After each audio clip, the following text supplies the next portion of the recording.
Welcome back, guys. We've just seen map 1 get underway on Overpass, and Grayhound certainly looked like they were going to be taking that with a big convincing lead, but closer to the end, we saw CyberZen slip into it, and at least this is one thing, right? CyberZen have kept that momentum going a little bit. They've showed that they can play up to the standard we kind of expect them to, but there are still moments, Blair, where you were losing your mind while we were watching the game.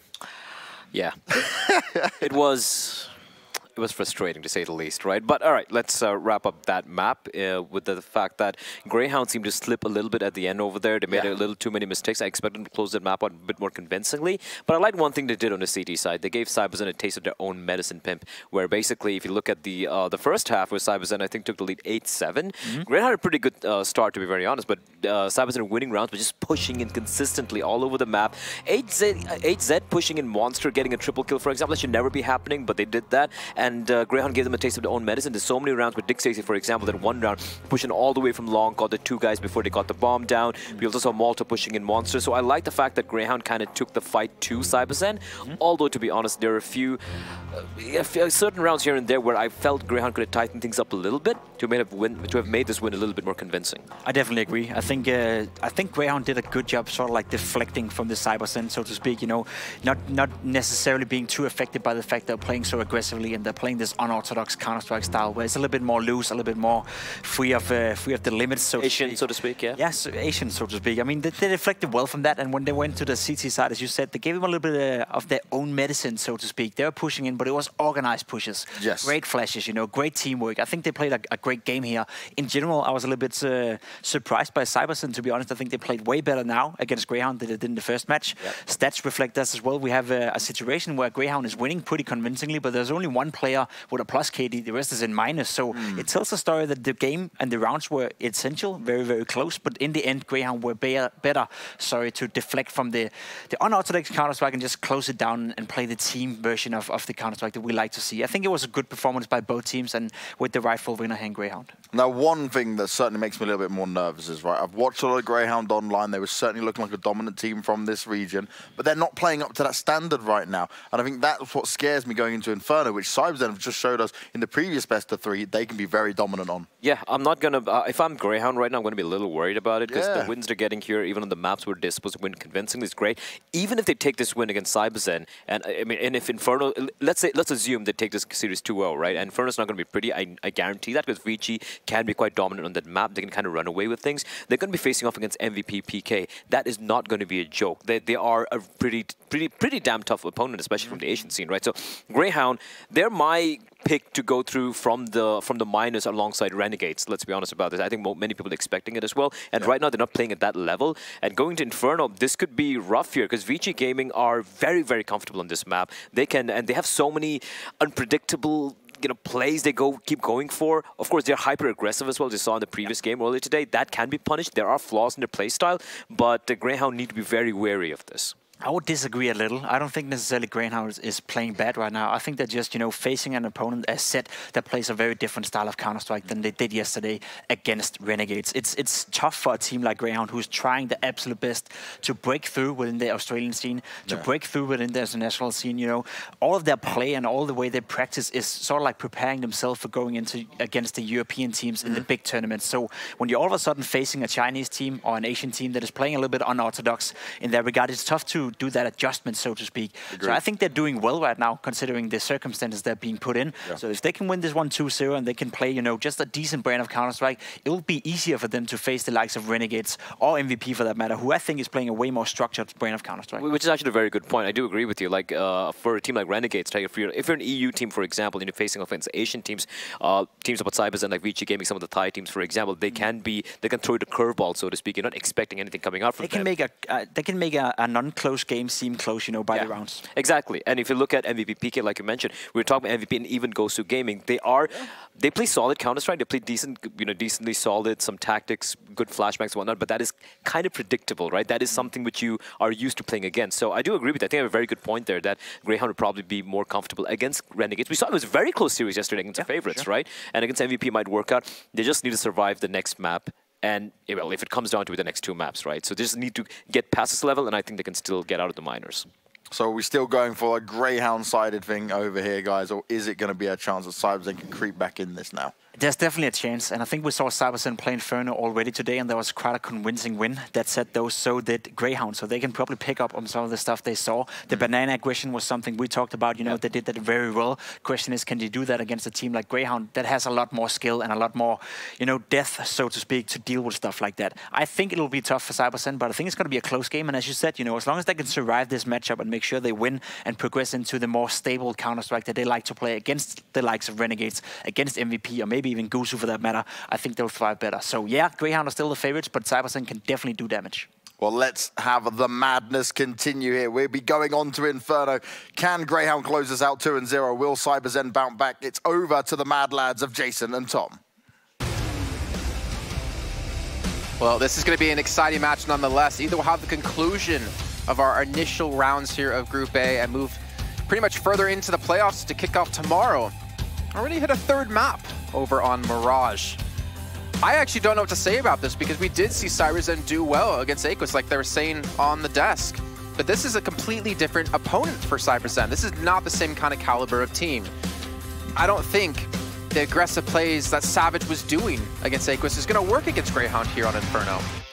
Yeah, I think you look at a lot of the CT rounds that came out from CyberZen, and it was like people just running at them and them spraying them all down. Like, I don't think there's going to be any chance that Grayhound will make the same sort of mistakes. At the same time, they did get caught up by some of the aggressive plays in the previous map, so I'm definitely interested to see how this one will go down. Either way, we are in top. It's around 4-man stack initially over towards B from the Grayhound side, but after no initial engagement, nobody there, one of the players in the form of Dexter is going to be rotating back. They've gone quite heavy in terms of utility, looking like maybe they wanted to try and retake. But this is the same pistol, I believe, that we actually saw out of CyberZen in the previous map, so maybe Grayhound not watching that one. Maybe they were preparing and warming up. I mean, that was the final map of the series nonetheless. And one thing that CyberZen did really well against Aquis was like their explosive play, right? Having Viva sit up front with the MAC-10, then rush out first from apartments. They're actually going to push out a boiler. Malta! Scream would even be happy about that one. But either way, it's just going to be one frag, and the rotation is going to come in. The bomb's going to come down, and Sterling will have a kit, so the retake going to be in progress now here at Grayhound. Yeah, in terms of pistol round utility, this is pretty damn good, but already HZ picks off 1, 2, 3. He's going ham in the corner, and that leaves it all onto Dexter. All that utility has hit the deck, and so is the kit, and he's left with just a crumb of HP. Savage to put him down, but what a great couple of kills coming out from HZ. 3 players push in, 3 players fall. I feel like we've said his name. Actually, I feel like we said almost every single player on CyberZen's name so many times, showing that every single player can have these big explosive moments or these big maps. I'm just curious if they can keep that pace up. I mean, TB, like, he did amazing on Overpass. It just wasn't enough to keep them alive. And Savage, who was probably the one we said the least now, since he was so quiet on Overpass just before. He's going to be the one pushing up Banana, and well, he's not going to be quiet so far. He gets himself a nice double. Yeah. Not much utility actually used there by CT side. Like, if you notice, there's actually an incendiary onto the floor, which has just been picked up by Savage, or at least he was trying to pick it up. So a bit weird to sort of have that utility and not throw it, especially if you're just going to go for a fast rush. You want to try and catch some of those players in, but it isn't going to be case here.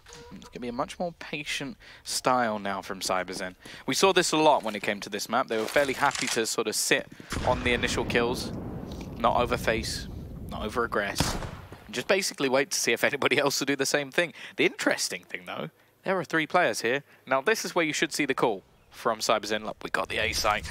Don't really need to go push in that direction. We'll witness it now as all the players run away. Unfortunately, Grayhound had it if they just execute a little bit sooner, but good probing, good positioning from the remaining CyberZen team. Find that there is nobody on A. We do have a flank coming around from CT, so these 3 players who are trying to save the armor and the pistols into the next round are going to have a damn difficult time to do so. You can see Savage as well, not feeling confident with his 16 HP, tries to hide his weapon. I like that play. Very smart out of him. Just gonna wait for some reinforcements to come in to finish off these kills really quickly as well. On the other stream, it was 14-5 in favor of Gosu on Train. Vici have been able to pull it back to take it into overtime. Ridiculous. And they're winning 1-0 in the series. Oh, we might have Another team making it through to the playoff stage soon. In terms of this round, for some reason it seems like CyberZen just want to obliterate the remaining weapons, the remaining players of Grayhound, and get themselves all of that extra cash. Either way, we are going to see just a full eco here coming out from Grayhound. So they'll have a decent amount of money going into the next round, some extra cash pulled in. And they even have a chance to get an AWP onto Sterling as well in the next round. Love that slow-mo at the end, too. I always like how the sound goes whenever it's slow-mo. It's like, yeah, it's great. Look at this push coming in. Big stat, trying to challenge out towards middle. No nades, though. Give me a naked rush. Unfortunately, doesn't really... What's that? Go ahead, Tom. What were you going to say? So that's currently how our observer sits as well. You know, you got to be comfortable when you're pulling like 12-hour days, you know? Credit to our observers for all the hard work that they do. I do miss Rush drawing on the mini-map for us, though. Yeah, I don't know why that was removed. That seems like just the most unnecessary thing. Yeah, he's definitely observing. You can tell now. A big shout out to Rush. I honestly, I can't remember who the second observer was. I will definitely find that out and let you guys know. But big shout out to both of them for all the work they've been putting in over the course of these minors. Was it Sliggy? I think so, actually. I think it is Sliggy. So big shout out to him then for being here and helping us out. I've actually worked with him in another title before. Not as good of an esport as this one, though, unfortunately. No. Either way, again, we're going to see this stack up towards the B site, waiting patiently. Now, this seems like a direct counter to a lot of the stuff that CyberZen were actually doing in the past. And Apps Control was a battle that came in quite often in the previous map, but by the looks of things, it's more of a passive hold currently from Grayhound.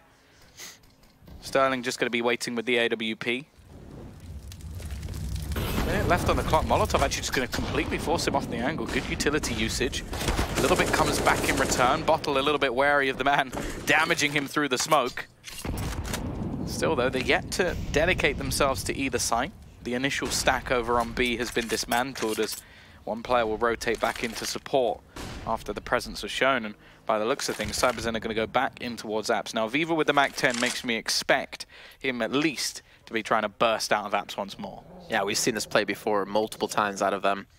The thing is, Malta's in a different position to not allow it to be as successful. We usually see the person, Agus was actually on balcony.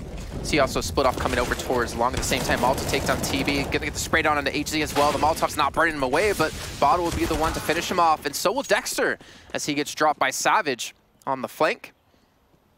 It's gonna be a 3-on-3 after plant situation. In the nick of time here for CyberZen. Yeah. No kit. No real utility either to get back into this site. There is one on the floor, however, so if they do get back into the site, they should be able to pick that up along the way. The problem is they need to get themselves a pick, and relatively soon. Already pushing forward. Savage waiting, finds the first kill. He's definitely been much better already in this map than he was in the past.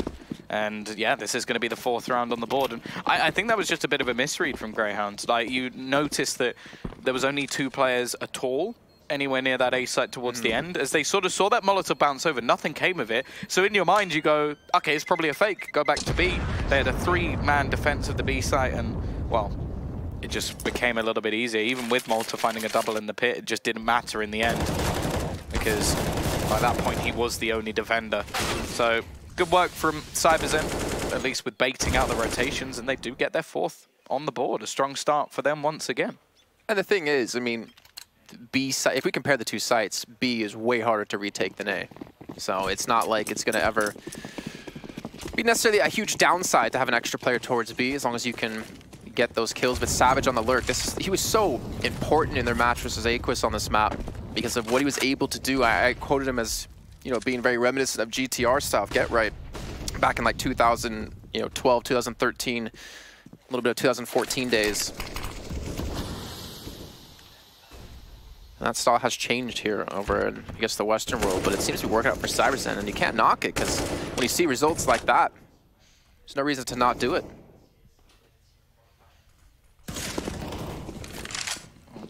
again, trying to probe over towards Banana. Haven't had a huge amount of success so far.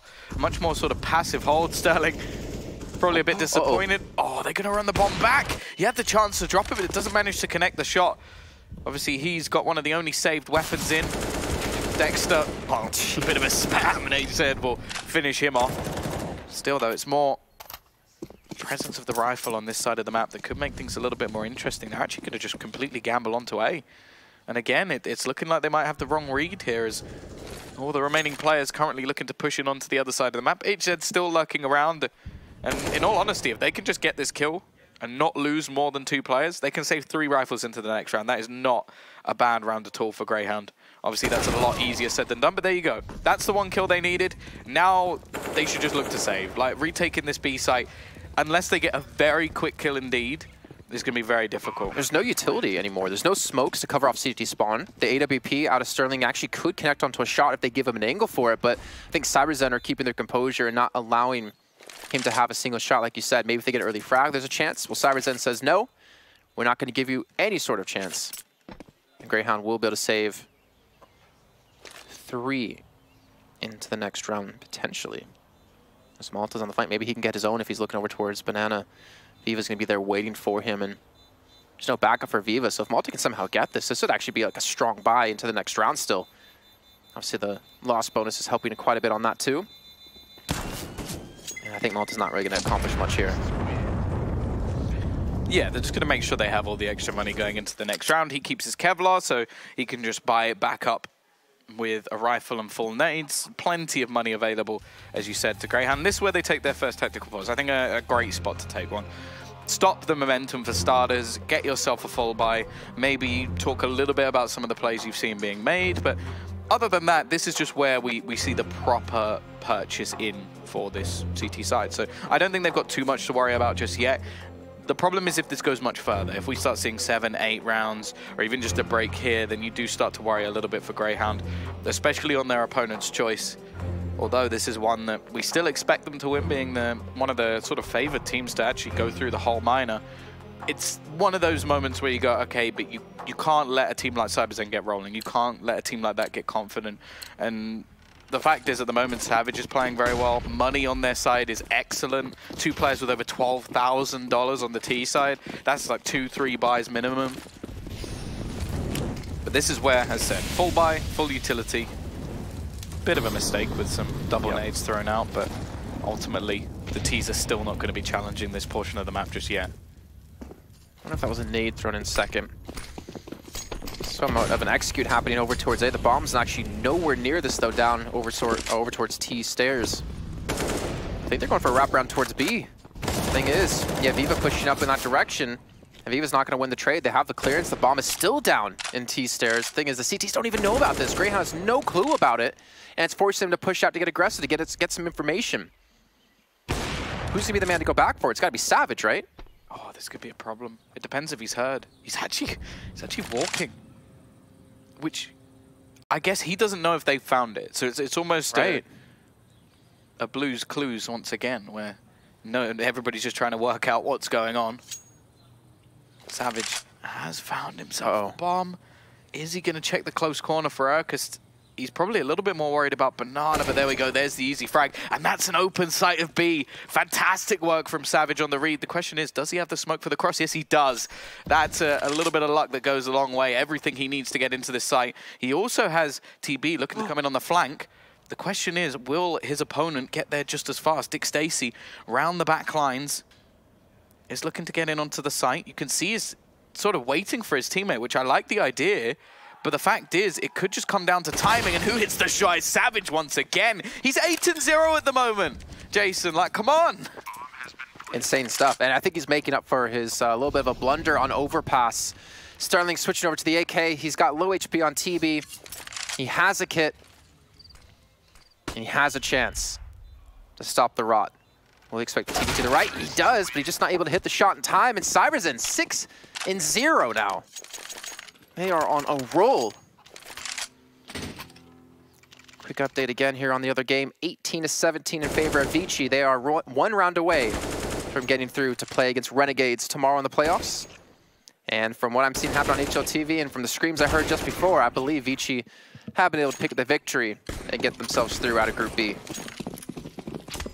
I have to say, when Savage is like playing well, I think he's an absolute joy to watch. The fact that he was even just shift walking down through second mid was so smart. Because if there's anybody around, like so many players, you just see them running down willy-nilly, give away their position. He was smart all the way through that clutch situation. And then to walk upstairs and to look towards your right instead of towards Banana, where you would maybe expect a person to be. For sure. Really intense stuff out of him. I don't know if that was just a hard read or what. Either way, now round 7. Again, 3-man presence out of Grayhound here towards B, and Dick Stacy gets tagged about half health. Oh, that's definitely below half health with a nade coming through. They're really being cautious to peek for an angle down the entirety of Banana to look for an early frag. Lots of utility being burnt out by both sides. Sterling waiting patiently, but the thing is, he's in almost a one-and-done spot. Somehow no one trades. I thought they'd peek together. They just left it all onto Bottle, and now the rotation comes in. Dick Stacy's well placed. The utility actually sort of catching off the T's instead, and the rotation's already back in from Urkus. There may be a bit of trouble here for the T's. Dick Stacy gets another. Sterling's able to reposition, and they are just pushing in and dying one by one. However, they do get a couple, or at least one trade. I really feel like it was important, though, that Bottle didn't go alone. Sterling pick up 3 kills, by the way. As you're mentioning before, the angle he was peeking towards Banana, you would assume it's a one and done. Yeah, someone should have caught him. Someone should have, but then again, credit to Dick Stacy to hit that flashbang at the right time once that shot was rattled off to allow him to escape so he couldn't be chased. And of course, that shot right there, that's beautiful, beautiful stuff out of Sterling. Well, Grayhound are on the board. They took the pause. Still, Malta's actually going to go for an SMG. I think that's more of a choice than anything else. So I'd be interested to see where he's playing. Looks like he's going to try and go a little bit more aggressive into the apartments and play around the balcony. Now the MP9 can play as a bit of a shredder. Just dismantle players even with armor up close. So as long as he doesn't get into any sort of retake situation, he's probably going to be okay. But there was still plenty of cash, say for example on Sterling, to drop him a rifle if he so chose. Either way, again, we're seeing this push over onto the A side, and they've got quite far considering the position of the bomb. That's the interesting thing here. Now it's going to be a wide peek in. Savage not able to connect, but neither will Sterling. And the nade going to go down the bottom. Viva was low, but doesn't quite reach his spot. Mortar even tagged within inches of his life as well, but the utility usage doing even more damage over onto the other side as HZ left below half. Even still, though, it seems like a game of almost cat and mouse as both teams are sort of whittling away at each other's health, but no killing blows come in with only 35 seconds left on the clock. And I love that. They throw the smoke as almost a distraction, but Bottle peaks just before it blooms. Catches the head of one. TB's found another, but nice shots from Dexter. And Mortar actually gets 3. I said it wouldn't be much of a detriment, but that's a little bit too much. Well, he's down as, what, 17 HP as well? Yeah. Playing from balcony. Does the D, gets the job done. Puts them, more importantly, up to 2 rounds. And this is where things are getting a little bit rough here for CyberZen. Their money, it's, well, this is like their last basically full buy, potentially. I mean, they're going to have Savage with a decent amount of money into the next round if they lose. But this is where Grayhound can start picking up some momentum. And we already talked about before, Tom, about how if CyberZen get momentum, things are going to be a little bit rough for Grayhound. And looking like we might head to that 3rd and final map of the series. That's the start we need to see at a Grayhound for them to get something going. And CyberZen need to come up with a new solution. And they're going back to some old strategies here, trying to burst out of apartments, try to be explosive yet again. Malta's going to be waiting. He has a incendiary grenade and the smoke. Smoke goes in a little bit late, but they're going to rush straight out anyways and right into a trap as Dexter burns Viva alive. The rest of the team a little bit too late to the party, and now they've been caught in what is a horrible situation, but Savage still going strong, manages the opener. Another one for TB as they turn back the tide to allow them onto the site. The Molotov actually not going to work out. Urkus, both players, they're not looking at him at all. He's managed to cross quite far, but at the same time, both within the site, and now TB looking to rattle shots in from the pit. Has at least caught one man low. Will they expect the man actually boosted up? No, they won't, HZ. turns it into the favor. Just remember, this was a 5v3 in favor of Grayhound. It's quickly swung back, but Dick Stacy's not done yet.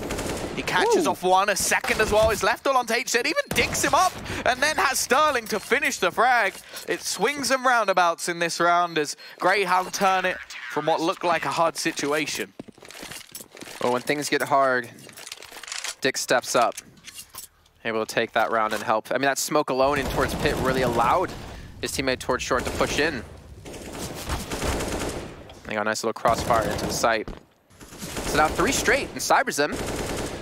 I mean, it's still going to be a full buyout, so I was a little bit wrong in my assumption there, but this is going to be Well, that was the last. bomb plan. Yeah. That was pretty much the bomb plan helped them get this purchase in because there were a few players a little bit lower on money. Also, they bought a Mac 10 into the last round, which again helped them save a little bit. Savage started this game very strong indeed, 8-0. Started to slow down a little bit, but can't really fault the man. But has taken some damage from the grenades. Same can be said the other direction. That is pretty much the battle on Banana and how it normally ensues. But CTs, more importantly, have decided to gamble their third man onto this site. There's been a lot of A hits over the last few rounds, so they're now going to try and take a little bit of aggression themselves. Dick Stacy pushing up, and rotation starting to go back over onto that A site. But Molotov's may just drag it into this portion of the map. It takes the aggression, and Viva puts him back in his place. In the meantime, though, they still look like they're going to wrap around, and they could even get into Archers. Dexter's waiting to defend it. Does he expect the second? I think he does, but Zed's already past the point. Sterling has to be careful here. He needs to hit that shot and back away. Dexter times it perfectly, gets the shots. Just like that, even with Dick Stacy going down, they still have a 4-on-2 fight. CyberZen going to push in towards B. Spray down comes in, Bottle Jr. I don't know how many times CyberZen has done this, has been able to open up sites in situations they shouldn't have been able to, but it looks like this time it'll be a little bit too rough. Bottle Jr., so many angles to fight from, so many angles to be shot, and Grayhound will take another round here. That's 4 straight for them. And CyberZen, well, are they going to force up CZs? Who knows? And they're actually going to take a pause. Okay. Yeah, this is the sort of situation where the loss bonus is high enough for, like, Bottle could realistically go for an AK and the rest of them could just put some pistols in, or TB for that matter. I don't really want to see a full investment from them when they can get a buy in the next round, but at the same time, if they even just force a bomb plant here, that will give them a buy into the next round no matter what. So, timeout taken. Pause called in for CyberZen, 1 apiece. And I like the fact that they are taking a bit more time in this matchup to talk things through. I do wonder if that's maybe based off a bit more confidence in the previous matchup of just saying, okay, realistically, we just have to play better ourselves. And then this one is more, okay, we need to start actually working things out because we have now lost 4 rounds in a row. They are going to take the risk. They are going to take the investment. As said, max loss bonus into the next round anyway, so a bomb plant here would be enough. And they've had a few along the way. By the looks of it, though, some aggression from Dexter. Actually going to be working out too well. Just going to opt to smoke off into the apartments and take some space there instead. The deep smoke out from the CT side has allowed Urkus to get nice and aggressive. And that's the thing that I feel like Grayhound have been doing much, much better than the last map, is the fact that they've just taken control of Banana away from CyberZen and forced them into this A site and forced them into the arms of this man. Sterling. Urkus now pushed from behind. He hasn't really been missing, and this time he doesn't even get the opportunity as Walter peeks back in through the smoke. Bomb plant now looking unlikely, although I say that. What has happened here? There's no one on B. Urkus got the bomb down, did he not? Yeah, but I think he must have abandoned it. Luckily, they have had time to actually rotate a player back around. The chances of the bomb plant now seem a little bit slim, but there was still a possibility there that it could have snuck its way through. Yeah. Either way, Bottle now up against not only the smoke, but there's still some utility over on the other side. Incendiary for Dick Stacy to burn the clock down even lower. And a crossfire that should make this impossible. You know, you mentioned a point that I wanted to touch on a little bit while we have some time here about the aggression out of Grayhound. They're doing a much better job. Yeah.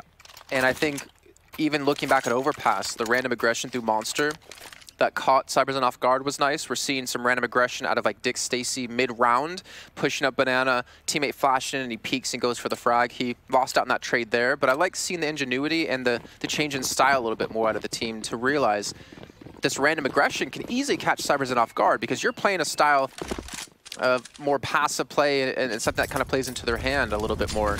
And to change things up like that has been able to catch CyberZen off guard. Speaking of being caught off guard here, TB's just going to lose his head. And Grayhound have been able to take 5 rounds straight, so that pause they had into round 7, it seems that's worked out for them. They've been able to keep their, get their composure back, I should say. They've been able to focus up and figure out what they want to do a little bit differently up against CyberZen. And they're starting to get a better read. And this is kind of how things went on Overpass yesterday, right? They struggled in the beginning. They took a timeout. They talked some things over, and that's when they really hit their stride. Once again, they're going to look to try and break this B hold, which has not been good for them so far. Sterling's not here this time, who I have to say individually has been fantastic with that AWP. One of the difference makers for Grayhound so far. But this man as well has been pretty good, at least at supporting him. And now he has the chance to pad his stats a little bit as well. Only Savage left in the corner. A strong start from this man, but has slowed down a bit now. And Grayhound, after what was a weak start, 6 rounds to the good with CyberZen, we now see ourselves at 6-all. The thing is, CyberZen's going to continue to buy up. I'm trying to think, when we saw CyberZen versus Aquis Club on this map in our prior best of 3, did we see much T-side op and out of CyberZen? I want to say no. I want to say we did see one round where Savage went up against them and was actually losing out on that trade. Yeah, I think that was the thing. It was like basically they didn't really need to counter the AWP too much, and when they did, it didn't work with an AWP, so they just didn't run it. Right. Nice utility usage though early on. Sterling in the corner. Savage waiting patiently. It's going to be Viva to manage to win this battle, something we haven't seen too often. Urkus wants some of his own, and well, he'll get the same fate. Anything that Sterling can't do, it seems that Urkus can't do better. Dick Stacy's now in a bit of a panic, but he's going to spray through the smoke and actually throws down a Molotov to just buy a little bit of extra time. There's going to be no pounce onto this site, and the fact is the bomb's still down the bottom. They look like they almost want to play into A, and if he wins this battle versus Viva, they're right back on level pegging. Oh, you can see all the smokes, everything being thrown in. Thing is, I think he expected to be a little bit further. Dick Stacy slapping it down on the table as he takes the first, looking for maybe a third now in this one, as Malta going to push in delayed over towards A. He knows the site's now up, and the bomb going to be rotating back over. And Grayhound, unfortunately, not going to have a clue about this. I hope Viva takes me as well. That shot was absolutely disgusting. One tap wonder. Dick Stacy. There you go. Make a much better challenge onto Banana, and I think that this shot. Oh, it's just disgusting. I just want to see that shot like 7 times in a row, just read it over and over again. Each time slower and slower. Yeah. And then faster and faster to get us ready and pumped for the next round. So it looks like Sterling again. You know, he's doing fairly well. 11 kills for him. He's had 3 2+ kill rounds. Actually, everyone on the side of Grayhound has had at least 1 2+ kill rounds. So no one's really slacking. I think that's kind of the story of Grayhound. Even in Overpass, there was no one really standing out to a major extent. It was just everyone playing well. And Savage has been quiet. Since you mentioned him being 8, was it 8-0 or 7-0? It was 8-0. 8-0. He's only gotten 2 frags since. Yeah, it seems that a lot of that is the difference, but since we've had the full buys coming in for Grayhound, they have been much better. Sterling Orpa has been set up ready and waiting, and going to try and find those opening kills, but this time it's his teammate to go down. He will be there to trade and has some utility to hold back any pushing Ts, but they're actually pushing over onto the other side of the map. Dexter is going to try and pop flash himself out, but pre-fire from HZ will be enough to keep the man advantage even. The CT side still, however, have 2 players. They're relying on Sterling on the other side of the map to hold down B, and to be honest, that's fair enough. He's done a very good job of it so far. The thing I'm more worried about is the bomb alone in apartments, and it's actually going to go down and get stuck in apartments. That is a horrible place to try and retrieve this bomb from, especially when Malta are able to take that elevated angle. They don't even know about Dick Stacy in the site to shut them down, and he will do just that. 7 and 7. The turnaround continues for Grayhound, and yeah, that solo push throughout, it was so risky. I think he needed to wait for his teammates to go and make a play and then sort of peek out from there. Right. I was actually getting worried when Aircast was peeking over towards Library. If he lost that duel, then someone could have, if they weren't apartments, could have picked up the bomb and went in a different direction. It reminded me, sorry, that wasn't Aircast, that was Malta. But it reminded me of the round where Aircast did that. He actually got the bomb down in middle and then just left it. And we could have seen if, you know, Savage picked up the pace, he could have went for the plant over towards that B site. Again, a lot of early investment out of Grayhound for some banana control. They've done some decent damage with it. Another nade comes through, and Bottle catches it in his hand. Look at that. I mean, just look at the difference just from utility alone. They actually go fairly aggressive, maybe a little bit too much from Malta. Takes the fight in apps, almost wins the battle, but instead hands away the man advantage, but not for long. And surely, yeah, I was about to say he's not going to miss that shot. Does miss the second one, though. A chance for him to be over one, but lucky he's got Dexter to assassinate the remaining two players. And, well, TB left all alone. CZ in hand, looking like an 8-7 for Grayhound after what was a 0-6 scoreline for them initially. They pull off a nice little turnaround. The fact is, can they continue to take the lead after the break?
It's do or die time here in Katowice, Poland for CyberZen.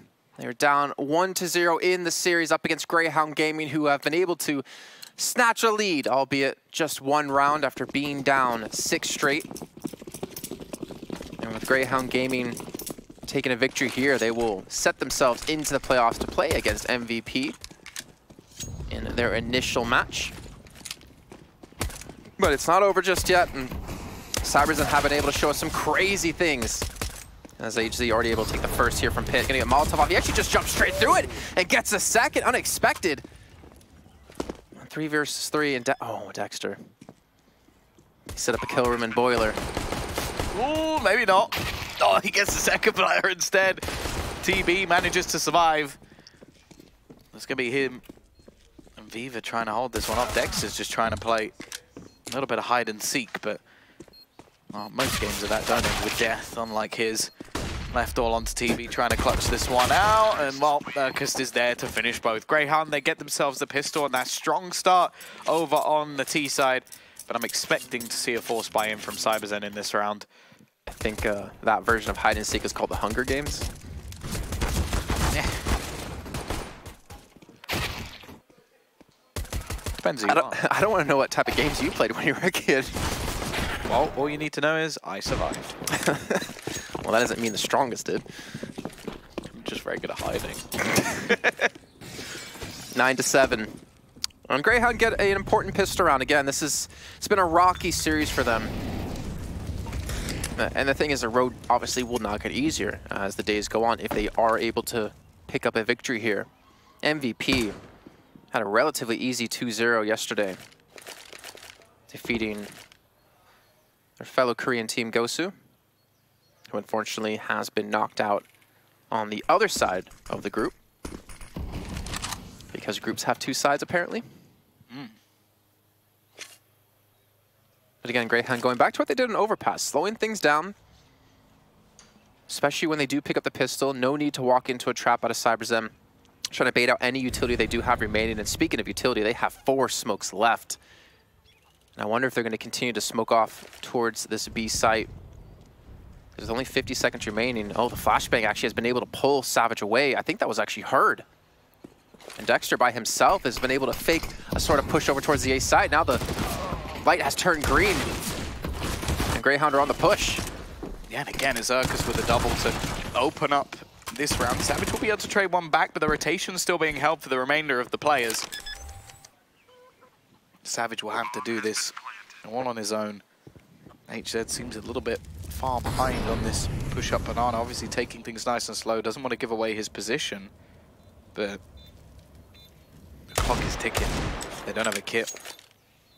They need to find one of these kills very quickly, and actually Savage will do just that. Now they're going to look to actually push back into this site. They know where one of the players is. Urkust well placed, but after missing the initial shots, there's at least a chance here for the kill to come in. But Urkust, 4 kills for him. Lots of money made for his team. And a 10th round now on the board, and well, this is a situation where CyberZen have just got to take the hit. I was really waiting for them to just buy up on the other screen, just to kind of throw another commentator's curse into the works. But I think just in pistol bullets, just right, screw you, Tom, on the wall. I'll do that one day, send it to you over Twitter. Grayhound taking a timeout here. And I respect it. You have 2 left. Well, you had 3 left at the time.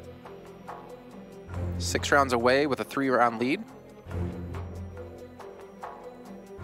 And the thing is, I don't think I'm going too crazy here by saying that most people expected Grayhound to make it out of the group. Renegade was basically a shoo-in. No, I think Grayhound were almost like the second favorite to qualify for the whole minor. But getting out of the group is at the minimum. CyberZen, okay, they've had some alright results in the past, but they're not even, well, I'm not expecting much from them. Either way, this is a very aggressive play with the pistol, just looking to try and shut some of these players down. You can never count them out, of course. And actually, they're doing a lot of damage here. Sterling just below, he's going to get dinged up as well, but they will clean things up eventually. 3 players still survive. Look at that damage done, though. Malta was down to 7. Urkast was down to like 10, if not 15. That was still an insanely close round, even though CyberZen spent 0 money into the round. Oof, that's a little bit rough. The thing is that we're in that same situation again, where Grayhound, they have a bonus round of swords. They're going to have a couple of AKs, lots of SMGs still in play. Money's not going to be in the best case in the next, but luckily Urkust has a bank of 8,500, the amount of money he's been able to earn just solely based off SMGs. An aggressive push from Dick Stacey just meets his doom within seconds. That's actually one of the AKs on the deck. But of course, nobody really able to pick this one up at the moment. Still 3 men over towards the banana spot, but again, CyberZen doing great work and through the wall. I think, no, actually, never mind. It was TB who actually took damage from the grenades. Either way, the T's not looking to fight this anymore. They're going to push back into the hands of Bottle.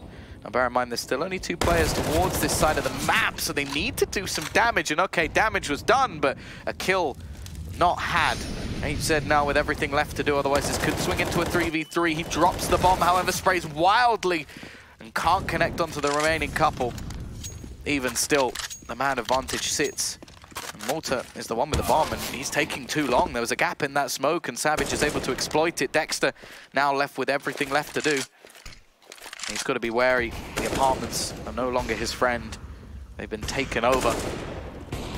Surely there should be a push coming through that smoke any second now, but actually they don't do it. Savage wraps around instead, and we'll close the round for CyberZen, but even still, it's a little bit too close for comfort. And CyberZen, it's not like they have the cleanest of buys into this next round too. They have 3 players with sub 3,700. Unless you have to drop over some weapons and hope the utility can still be there, but for Grayhound, they're still pretty decent. They're still pretty strong here, though. This is going to be pretty much a do-or-die round for them as well, where we could see CyberZen getting close to tying things up.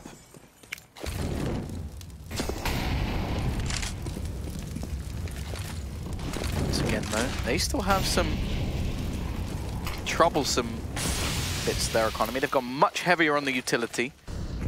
Bottle and Savage both with weaponry missing. Now it's going to be the early trades that actually work out in favor of this CT side. And in the meantime, the Ts are just looking to try and execute onto the other side of the map. Again, they know that there's limitations to this A defense. One of them being this SMG, the other being there's only one player there, but, well, maybe not such a limitation. Bottle gets one on almost another kill. However, his teammate in HZ has slightly misread this. He's gone through his own smoke, and he may be caught out onto the site. However, they're pre-firing wrong angles, expecting him to be in the corner. And now the Ts, they've run out of money. I assume Grayhound, if anything, will buy a pistol or 2 in this. Credit to CyberZen, though, to make this work, to kind of keep themselves in this match. You know, a lot of it's been on some individual plays, like out of HZ there, as you saw and you pointed out, playing an off angle that they didn't expect. Now into round 21, Grayhound are looking to maybe bombard this A site. Savage again, we saw him do this in the first match. Pushing up middle, getting information. He's gonna see the banana's clear. He's gonna know that's coming towards apartments. But the thing is, the players are already here. They're pushing through. I think that was Dick Stacy by himself to push alone, and that one click out of bottle showing that confidence. And hey, Dexter will get 1, but that's pretty much all he can ask for here. Yeah, not even gonna be a strong weapon at least. Some beavers there to put him down. Nice clean round coming out from CyberZen. 4 players surviving, only an SMG lost. Ts will come back with a buy of their own, but no chance for a counter-AWP just yet. But these are the sort of plays I like to see. I think for CyberZen especially, building up confidence in these sort of rounds is important. You can start seeing some of your better players like hitting their sort of skill ceiling. As I said, Savage slowed down a little bit. Like he was 8-0. Since that point, which was only a few rounds in, he's managed 7 kills. So managing more in the first like 4 or 5. Obviously other players have been there to pick up the slack. Nade already though. Do a little bit of initial damage, not anything to really write home about, but enough that it could make a difference if an M4 hits him in the head. It's going to be a much faster play, though. I like this. They're not challenging Banana anymore. They've realized where this CT side have been playing, but look at the flank. The CTs are coming all the way up behind them already. Bottle has to try and hold this down. He does! Sprays down 2 and gives some time over, and the bomb's been dropped in the meantime. Dexter's going to retrieve it quickly, but TB checks the wrong angle. A risky play through the smoke that doesn't pay off. Viva's going to do a similar thing, but he's sneaking. It won't matter. Malta's more than aware of the potential push, and Grayhound with a fast play will win the round. 12-10. Things are getting very sweaty here in the studios for CyberZen, and to be fair, Grayhound. There's the thing about CyberZen that gets me. Is that there's so many like individual big plays that you really wonder if there was like more of like a strategic mindset to the team, how much better they could be. Or even just synergy. Yeah. Like refrags, peeking together, like we saw in Train, that cost them around. But Either way, I'm curious to see how this team does grow over time. More importantly, if Grayhound can continue some sort of pace, some sort of momentum here after winning 3 straight on the T side, they have lost 3 straight. They're finally able to take that last round, and look at this, they're able to take full control, but not able to stop the spray down out of Savage.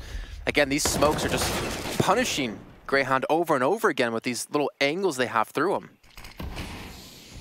Yeah, even still, Dexter, I'm not quite sure, he's partially blind at least. Doesn't manage to get the kill, and now they're going to double back towards this banana spot. Now Viva's taken a very aggressive and very pre-fireable angle. I almost wonder if somebody's going to try and bait this out for Sterling to take the peak. Instead, the flashbang comes over and he doesn't even challenge. I respect that quite a bit, actually. Just take the fallback. Doesn't have any utility to slow them down, so needs to make sure that he stays alive for sure. TB's already in on the rotation. The problem is, there's not a whole lot of utility for this side either, and the one man throwing the smoke has actually gone down, met by Viva as well in that back corner, and that's a horrible place to try and clear. It's left on to Sterling to do it, and he knows that there's another man close, can't quite connect onto the head of his opponent. Once that repeat, you can just tell. Oh. And he's dead. Oh my god! Commentator's curse. Sterling gets the one. He only has 10 seconds left, though. And I don't think he's going to have the time to get the bomb down. But at least for him, he'll be able to save the op into the next round, which is more than I thought he would have been able to say. Yeah, that's it. That's just a situation where I feel like if you're Savage, you're like, okay, I can hear him coming, but I won't peek. I'll just wait patiently. And then he just gets banged like that, and you think, oh, if only I peeked. If only. Hindsight is 2020. Either way. 12-11. Tom, I didn't really think the game would get this close after the initial start we had out of CyberZen. I thought, all right, we're going the full 3 here, back to back. I thought we're guaranteed to go over to Mirage. There's still a chance we could get there. Grayhound have been able to channel the energy of the universe, I guess. And we still maintain a 1-round lead. Well, at least in this one. They've got the AWP, they've got some pistols. But they don't even have that much money left in the bank. This is pretty much a full investment coming out from them here. A little bit saved to maybe bolster their buy in the future, but already multiple forward to the hands of Viva with that AWP again. Starting to put up numbers for his team. And in the meantime, you can start to see CyberZen gaining map control, gaining in confidence, but they're going to try and overwhelm them here. Trades galore, but it's the CT side to come out on top. Even still, though, Urkus actually has the chance to get on towards the side and get a bomb plant. That's going to be the big case here. It's whether or not he can get past this cross, and if he can, it should be guaranteed. We've seen him win things like, okay, he's going for the repeat. That's, oh, all right, gets the first. Gonna be chilling at fountain, looking for the second, not able to take down HC. And CyberZen will tie things up now at 12 apiece. That was the ballsiest move I've ever seen out of him, to choose to take that fight in towards CT spawn. I don't think he had a choice, though. In a 1 versus 3, if you just sit back and wait when you've got low health, you're dead. You are dead, and they had utility to spare. So, yeah, I like the ballsy play and the shot, at least. But unfortunately, other than that, we're not going to see much else. Bomb plant will help them at least a little bit. They can invest some more into pistols in this round. A similar sort of purchase, obviously, without the AWP they had available to them. And at the same time, they still managed to keep the economy of their opponents fairly honest, around the sort of 2,000 mark, or even a few players only on $300. In fact, the majority below 1,000, in fact, for CyberZen. So, not really in a position where they're safe from any sort of reset. Once again, they're going to try and bombard onto B, and, well, it's down to Viva to try and defend this. He misses the no-scope. That should be him overwhelmed, but they're almost dancing rather than fighting, and Viva says, yep, you can put your knife out. I have a pistol to spare. And this will save them. That fight could have gone so much worse for CyberZen, but I think the running out of bullets was what saved Viva. Viva's been so damn good over today in general, but the point I was trying to make is in terms of his flicks. He's been so consistent with them. Yeah, he might have missed that second shot there on the second player, but like his wide flicks of someone going for wide peaks, around these corners has just been fantastic. He's been hitting them time and time again. I love Molto, who's just, I'll dodge your option, I'll dodge it, and then he's just like, and I have a pistol. Oh, I think he took the wrong pill for that one. It's not Neo. Right now, Grayhound might be looking at a third map here. We can't even forget that CyberZen did play 3 maps out. Yeah. Already today. They're looking for their 6th map of the day, and TB's kicked it off well. Sterling out of this round within the first few seconds, and at least a trade, but well, back and forward we go. No dominant force yet. The fact is, though, there can't really be much more of a peak coming out from the T's. Lots of Molotovs down at the moment. Even still, Urkus can try and make a play, and he does actually get the opener. Now they've got to be a little bit careful because there's a man up above. HZ just trying to survive in the pit. Doesn't have a whole lot of support, but they are rotating in the bomb. Still waits down the bottom of Banana, though. Viva, his flicks not working out since Jason said it. Push going to be coming into the site, so he's going to stick to the CZ. Try and find his kills that way. And that's exactly... We have the pistol bop yet again, had a Grayhound. They're not really going for a rush in the same direction, though. As you can see, 3 players in towards mid. Nade could do some decent work. As Dexter gets taken down. Grayhound to take this map. Obviously still a few needed, but yeah, the CT side are just going to duck out of this one. The money not supporting any sort of rebuys. So Grayhound with very little. 14 scoreline. Potentially. We're not there just yet. And Grayhound's going to take a timeout to talk some things over. I think that's important. I mean, you still have another one left after this anyways, so you might as well use it. Worth noting, 3 players on the T side don't have head armor. Now, they can rebuy it. They have the money to rebuy it, but they've decided against it. So those M4s are going to be acting just as 1. The fact is, they're a little bit lucky on the fact that it's 2, but they're still going to be coming into this site. This time, Viva won't miss. He's given the other opportunity. TB going to be sat in the corner, and I think they're almost trying to sell this as if there's only Will fights Dexter waiting with the open. Savage wide peeks him, removes him from the server. It's going to be left all onto Dick Stacy to try and hold on, and Savage gets the second as well. They've got the kill. Because did he have head armor? Dick Stacy. He didn't have head armor. No. He had full HP. He got headshot. Yes. That take. Sterling is a little bit hot right now as he takes some damage from the Molotov. Look at the utility on the side of CyberZen. There is just like none. Up with his teammates, it's only onto Viva. Left alone, 1 flashbang on his belt. But again, that clock burning right down. Thing is, on Overpass, Grayhound did do a couple strategies where they did contact B on Overpass. I would have loved to have seen it here, actually, with the way they saw Viva do it before. Now they know he's there. Dick Stacy did get tagged up. Viva needs to call for reinforcements, and no one's even rotating in. 30 seconds left to go, and as we can see, it looks like Grayhound's going to commit this. Viva has to go massive here to somehow hold on to this one, or we're going to be seeing the final round of the half. He missed the shot. Bomb's going to go down, and if you're CyberZen, you save, don't you? You have to save. You have no money into the next round. Yeah, that just seemed like an all or nothing from CyberZen. We watched the way they played the previous round, and it was like, okay, the second he misses a shot, someone's already rotating in, and that was TB. I came to help him. The second he was dead, as you said, no choice but to save. The fact is, though, even just for like a drop onto him, it's not going to be the AWP. Yeah, exactly. It's going to be what, a FAMAS, because they still need the utility to buy back if he doesn't want much utility. That's actually what they're going to do. So yeah, he'll take the hit. The rest of the team do still have a full belt, so it's not the worst case scenario here, but it really is going to come right down to the wire. We saw Bottle's doing it all. He's looking to try and take this map to a 3rd. Bottle with a 4K, and these are the huge plays we talk about when we think of CyberZen. Another fantastic showing. Malta is left to direction, as he's going to find out momentarily, as HZ might be the one to take us into map 3, but Bottle's already been able to do a heavy amount of lifting to get us there. And there we go, HZ from behind, and CyberZen 16-14 on the back of